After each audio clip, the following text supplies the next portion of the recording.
Shalom à toutes et à tous.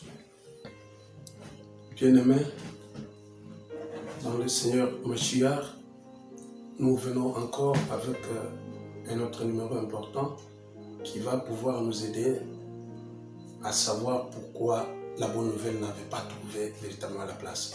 On a parlé de certaines des bases. La base de la bonne nouvelle, c'était la Torah, l'amour d'Élohim, l'aimer de tout notre cœur, de toute notre âme, de toutes nos facultés. Aimer aussi notre prochain comme nous-mêmes. C'est ça le socle, la base. Et quand on parle de Mashiach, de Christ comme les gens veulent le dire, il était constitué de ça. Quand vous dites à quelqu'un, acceptez Jésus, et quelqu'un qui n'a pas de matière dans sa tête, il pourra lui poser la question, Jésus c'est quoi? Le Seigneur est sauvé, c'est vague. Il nous a montré clairement.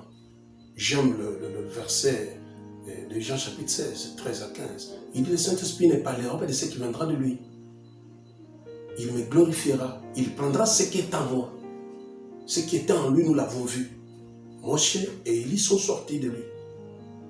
Il prendra ce qui est en moi. Car ce qui est à mon Père est aussi en moi.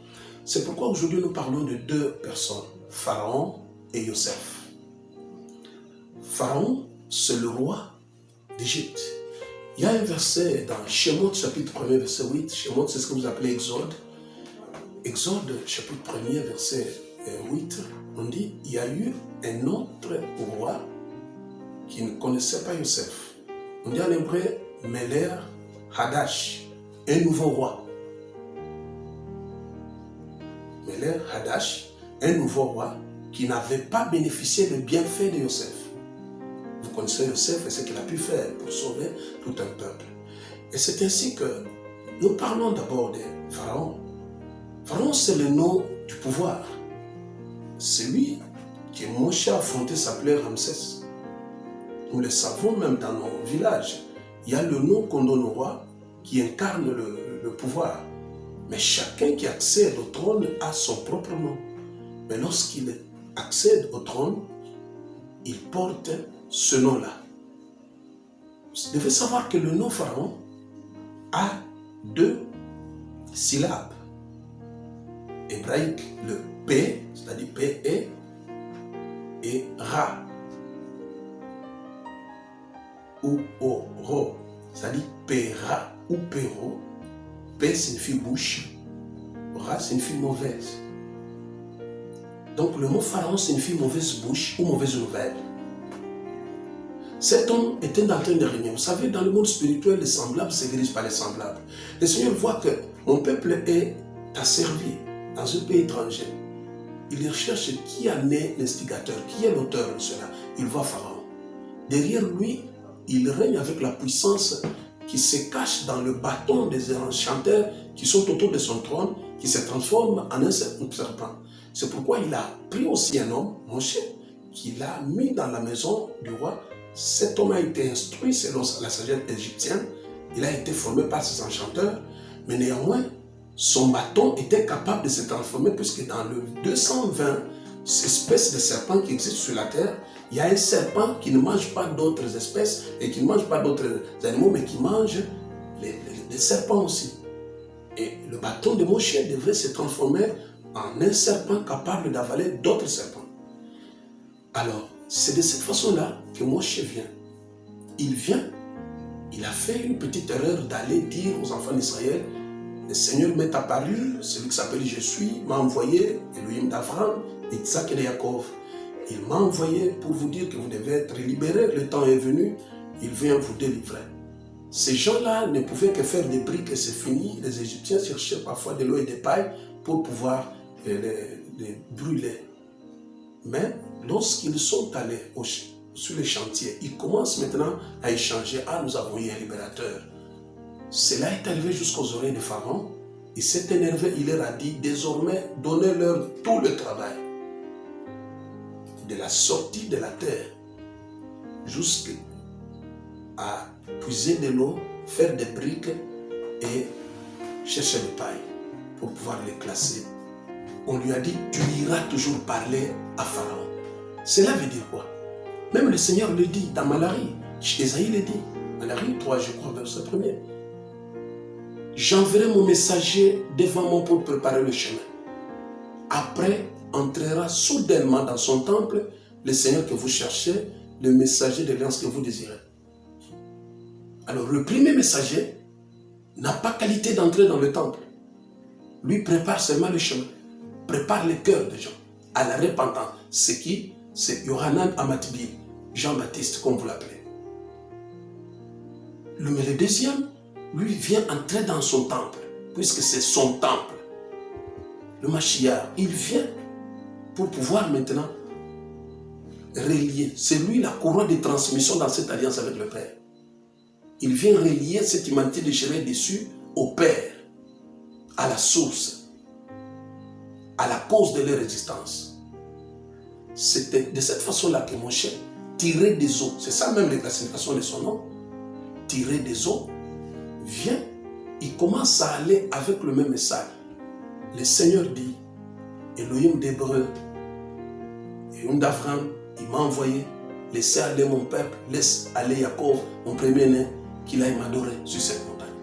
C'est le même message. Et celui-là dit, je ne connais pas Elohim. Bien-aimé, même pour faire l'agriculture, je crois, l'apôtre Paul a parlé dans 2 Timothée chapitre 2, 3, 6, il parle, le soldat n'embrasse pas la joie ou quelque chose de la vie sans d'abord se soumettre véritablement à une formation adéquate.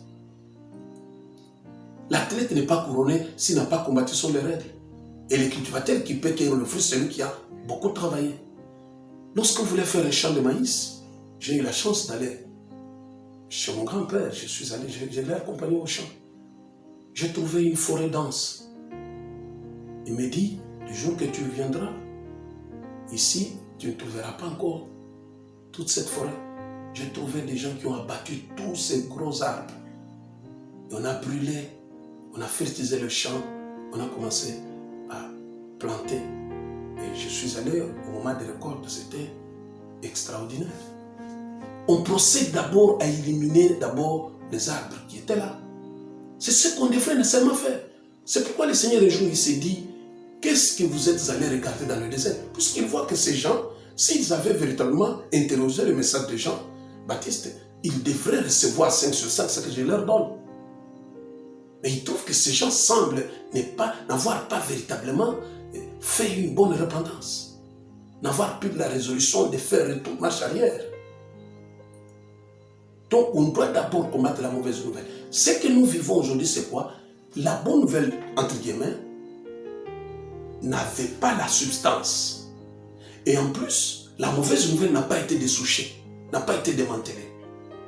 Je vous ai dit que la mauvaise nouvelle, je vais vous dire, il est allé tous les jours. Et au moment qu'il partait, l'incrédulité que le Seigneur lui avait dit était liée aux idoles qu'on adorait en Égypte. L'idole qui protégeait les arbres, les plantes, qui protégeait les vies, de la guérison, l'idole qui pouvait protéger les cheptels, les troupeaux, ainsi de suite. Alors, lorsque ces idoles n'étaient pas capables d'opérer comme avant, on faisait appel au service de Moshe. Et lorsque Moshe venait et qu'il terminait cela, l'idole tombait caduque. Fermez l'œil. Avec ces gens, ils disent, tu vois, Israël, Égypte périt et cet homme devient un piège. Lèvons-nous pour pouvoir démanteler la mauvaise nouvelle.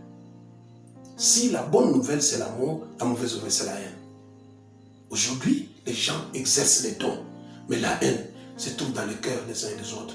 Dans les jours qui vont venir, nous allons parler clairement, puisque c'est une maladie, lorsque vous en avez, ça n'a pas véritablement de symptômes.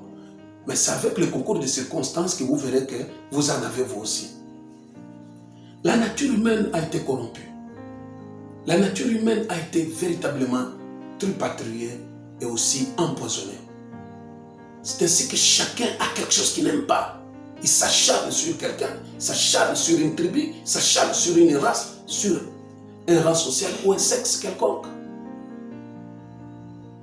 Et d'autant plus que la mauvaise nouvelle est là, et la bonne ne viendra plus. C'est pourquoi les oreilles de ceux qui sont pris en otage dans l'esclavage des animosités de la haine ne peuvent jamais intérioriser la bonne nouvelle. Joseph, dans Genèse, Bereshit, chapitre 29, 23 à 24, après avoir fait l'échange avec sa sœur Rachel a pris les mandragores que Réhouven avait apportés et il a donné à sa sœur Léa, Jacob, puisque Léa était féconde. Et on devrait lui donner le porteur de la semence pour qu'elle continue à mettre au monde. Et le temps que Rachel puisse manger les mandragores, qui était le fruit qui rendait les femmes fécondes, aussi le fruit d'amour. Puisque vous verrez quelque part qu'elle commençait à avoir des animosités envers sa sœur, voyant le nom qu'elle donne aux enfants qui lui ont été donnés par Bila, sa servante. C'est comme ça que Yosef signifie deux choses, enlever et ajouter. Lorsque lui aussi met au monde, je crois dans Bereshit 41, Genèse 41, verset 52, il donne aux enfants deux noms qui sont significatifs. Vous devez savoir que dans la dimension prophétique, nous sommes identifiés par les chiffres comme nous le voyons. Dans l'alphabet hébraïque, il y a des lettres et des chiffres. Chaque lettre est accompagnée de ce qu'on appelle valeur numérique. Yosef marchait souvent avec le chiffre 2. Sa mère, ils étaient deux, ils avaient deux servantes, et ils sont sortis deux dans le ventre de sa mère. Même la servante de sa mère a donné deux enfants. Et aussi, il a été vendu deux fois. Et après, il était presque deuxième personnalité dans la maison de son maître. Il est arrivé, il était le chef des prisonniers, c'est-à-dire après l'administration pénitentiaire. Alors Yosef, étant là-bas, nous voyons combien ces choses-là marchent de la même manière quand il met au monde Manassé et Ephraïm. Manassé, qui vient du verbe oublier, faire oublier, il a oublié les souffrances, les douleurs qu'il a pu endurer dans la maison de son père. Puisque tout en étant dans ces douleurs-là, en train de ruminer sa colère, étant animé d'un esprit revanchard, il ne pouvait pas voir la lumière venir et que le Seigneur l'aidait. Bien-aimé, celui qui est appelé à être un instrument du salut, on ne l'aime pas. On crée toujours des zizanies. Tu te poses la question, qu'est-ce qui m'arrive? Nous devons avoir un cœur. Les mêmes personnes auprès de qui nous avons servi, ils peuvent nous rejeter. C'est pourquoi, après tout, il dit, le Seigneur m'a fait oublier la maison de mon père et tout ce que j'ai pu endurer là-bas. Et après, il donne à l'autre Ephraïm, la racine qui produit des fruits qui se multiplient. Le Seigneur m'a rendu fécond. Fruit. C'est pourquoi il dit, la cognée est posée à la racine de chaque arbre. Tout arbre qui ne produit pas les fruits sera coupé et jeté au feu. C'est pourquoi nous devons savoir enlever. Le travail que nous avons, c'est pouvoir enlever. Dans les jours qui vont venir par la grâce d'Hachem, nous allons pouvoir vous aider à enlever la mauvaise nouvelle. Nous devons parler d'abord à Pharaon qui est dans nos cœurs. Pharaon de la haine, Pharaon de la jalousie, Pharaon de la vengeance, Pharaon de la méchanceté gratuite. Le Pharaon des insultes que nous proférons aux gens gratuitement. Je pleure tous les jours quand je vois ce qui se passe. Tu vois quelqu'un avec un nom biblique, entre guillemets, qui insulte les autres sur les réseaux sociaux. Puisqu'on m'a dit ceci, quelqu'un insulte l'autre. Je me pose la question, pourquoi avons-nous multiplié les églises? Quel est l'esprit qui anime tous ceux qui vont à l'église? Et tout simplement, le Seigneur m'a dit, le message qui est donné est incomplet. Et il y a un message qui était fort dans une dispensation, mais qui n'est pas encore utile dans une autre. Ainsi, nous vous disons merci de nous avoir suivis. Quel Shaddai vous bénisse. À la prochaine. Si vous avez aimé la vidéo, n'oubliez pas de liker, de vous abonner et d'activer la cloche de notification pour manquer aucune de nos prochaines vidéos.